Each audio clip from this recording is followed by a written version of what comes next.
Hi, this is Sandra K. Webster, and this video is about how to compute a repeated measures analysis of variance and multiple comparisons using SPSS.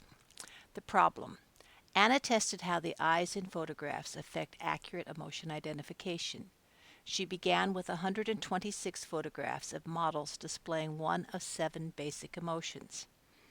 She covered the upper and lower face in 1/3 of the photos, so that they showed the eyes only.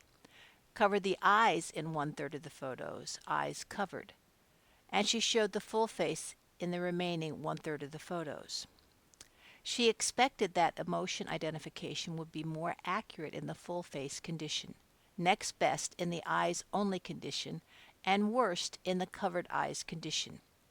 Participants identified emotions for the 126 images, each presented for 3 seconds. The numbers below represent the proportions of correct emotions identified for each of the conditions. This is real data, and it's only a small portion of Anna's data. So there's the data.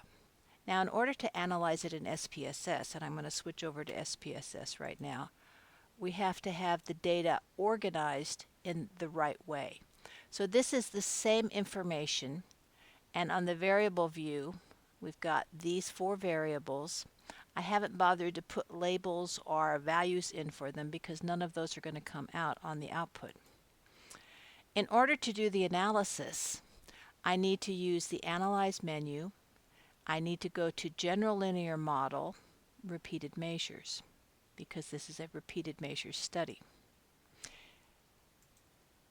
And I am going to call the face eyes is what I'm going to call my within subject factor, because everybody saw multiple images and the treatment was what part of the face was covered or not.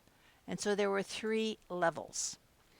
I can ignore the bottom part because it's for a multivariate repeated measures analysis, multiple dependent variables. In this case, we've only got one dependent variable, and that is how well did they perceive emotion, the proportion of correct responses. So I'm going to go ahead to define. This is the way you define your design. And subject number is not part of the analyses. It's there for data cleaning and to keep us straight on which data came with which case.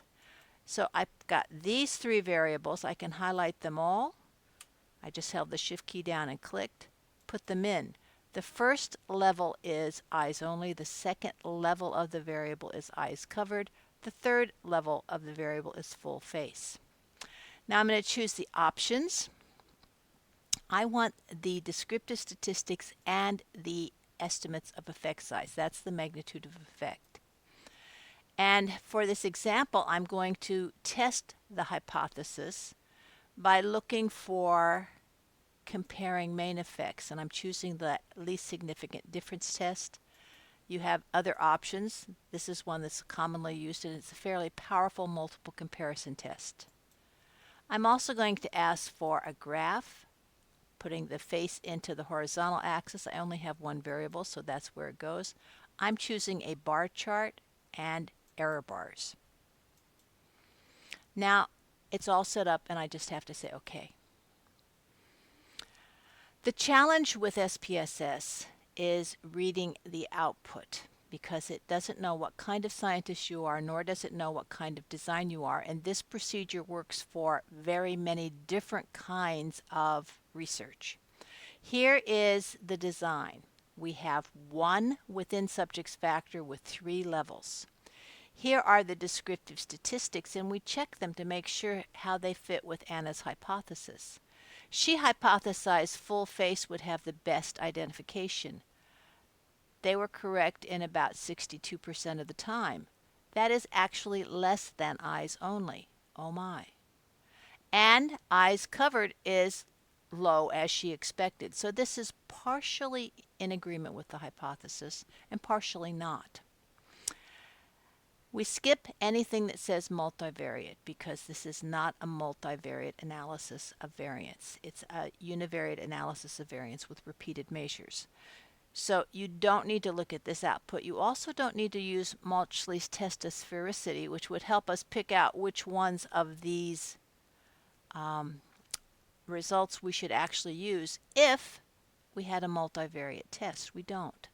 So here is the main event. This is what we're looking for, the test of within subjects effects. The source, I's, versus the error. To get this F ratio, the F is 12.233. Now, it's 12.233 all the way down. If we had multivariates, we'd have some reason to choose between one of these four rows.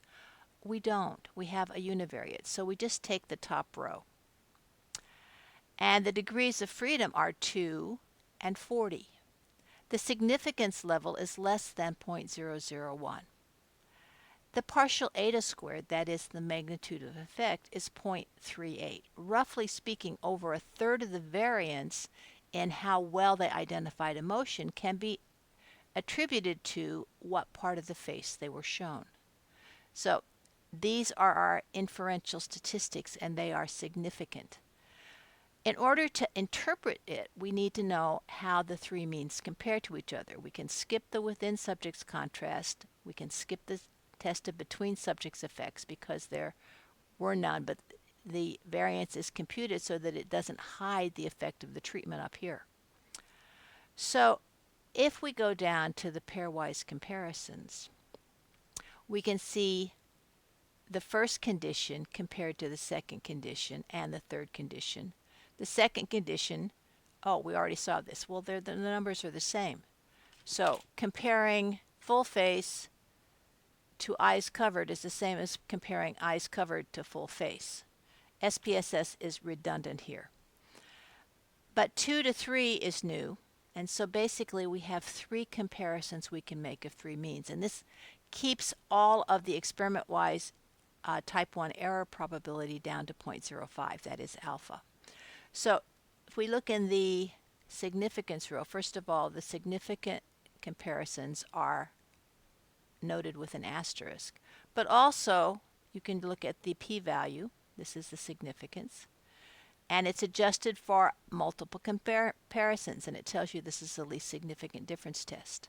So 0.01, 0.01, 0.01. So basically, 1 is different from 2. 2 is different from 1, and 2 is different from 3. But 3 is not significantly different from 1. If we look at our graph, it tells us a similar story using confidence intervals that are 95%. So full face and eyes only are equivalent, but eyes covered is much worse. And that's how we do a repeated measures analysis of variance with SPSS.